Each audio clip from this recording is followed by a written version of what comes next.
Hello everyone, this is Valentine from Sheetgo.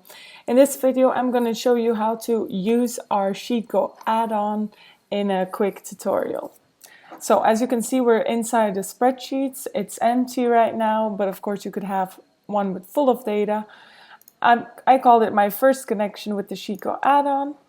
You can see the sidebar, our Sheetgo add-on is already open on the right side of my screen. You of course get it by clicking on add-ons and then start. If you don't have it installed yet, you click on get add-ons. This will open the G Suite Marketplace where you can simply search for Sheetgo and install it in your Google Sheets. So how to use this add-on? As you can see, there's only one button. This is to start connecting this spreadsheet to another one or data from another file inside this spreadsheet.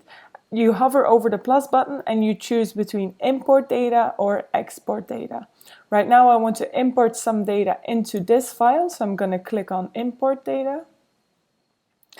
As a data source, so where you want the data to come from, you choose a spreadsheet.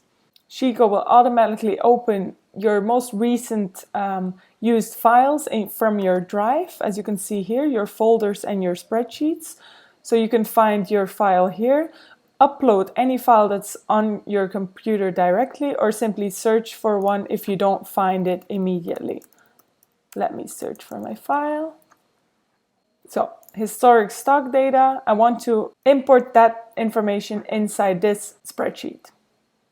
As a connection's name, I can call this my first connection. There we go. And then you have some settings. Automatic updates are set on a daily basis at midnight, but you can change the frequency as you like. So you can change it to even hourly, weekly, or monthly, and at what time you would like to have these updates performed.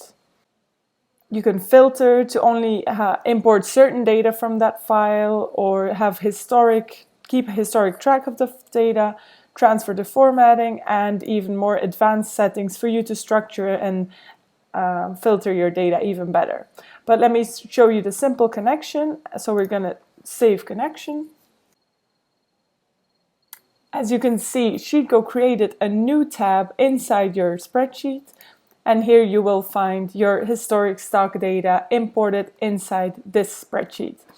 The arrow is green, which means that we have the automatic update set. But if you don't, you simply click this arrow to update the connection whenever the historic stock data file has some new data that you need to bring inside your file. So this is how it works. You can add multiple connections. You can even do a consolidation, so merge different files at the same time inside this one single spreadsheet. This is how you use the add-on. If you have any questions about this, please comment below and make sure to watch my other videos on how to filter data, export, transfer the formatting, and whatnot. Thank you very much for watching.